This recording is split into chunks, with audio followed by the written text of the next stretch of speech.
دنیا میں جب بھی کسی قوم کا لیڈر اور رہنما مرتا ہے تو اس کے پیروکار اور ماننے والے اس کے ساتھ 3 کاموں میں سے ایک کام ضرور کرتے ہیں۔ یا تو وہ اپنے لیڈر کو یکسر بلا دیتے ہیں، یا پھر اس کی کوئی یادگار قائم کرتے ہیں اور اس کو خراج تحسین پیش کرتے رہتے ہیں، یا پھر تیسرا کام اس کے ساتھ یہ کیا جاتا ہے کہ جیسے ہی وہ دنیا سے رخصت ہوتا ہے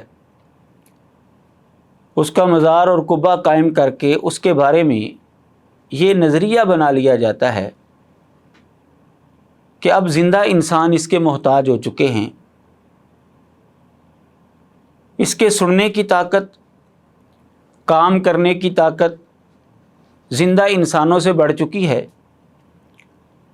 اس لیے اب یہ ہمارا مشکل کشا اور حاجت روا بن چکا ہے۔ ایسے لوگوں کو جب یہ بات سمجھائی جاتی ہے کہ یہ کیسے ممکن ہے کہ ایک شخص جو دنیا سے رخصت ہوا اور اس کے پاس تو اتنی طاقت بھی باقی نہیں رہی کہ وہ کسی کی بات سن سکے، کسی کو دیکھ سکے، چل کر کسی کے پاس جا سکے، حتیٰ کہ وہ تو اپنی چارپائی سے اٹھ کر نہانے والے تختے کے اوپر بھی لیٹ نہیں سکتا خود بخود، وہ زندہ انسانوں کا محتاج ہے۔ اپنے کپڑے اتارنے کے اندر بھی وہ زندہ انسانوں کا محتاج ہے۔ اپنے اوپر پانی بہانے میں بھی زندہ انسانوں کا محتاج ہے۔ دوبارہ جب اس کو کفن پہنایا جاتا ہے اس معاملے میں بھی وہ زندہ انسانوں کا محتاج ہے۔ تختے سے اٹھا کر دوبارہ چارپائی کے اوپر لٹایا جاتا ہے، زندہ انسانوں کا محتاج ہے۔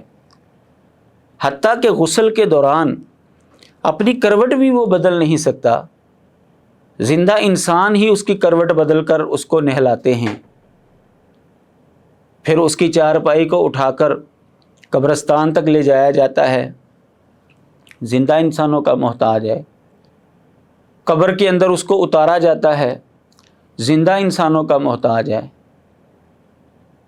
اس کے اوپر مٹی برابر کی جاتی ہے، زندہ انسانوں کا محتاج ہے۔ لیکن جیسے ہی مٹی اس کے اوپر برابر ہوتی ہے، یہ کہاں کی عقل مندی ہے کہ اب زندہ انسان اس کے محتاج ہو گئے ہیں؟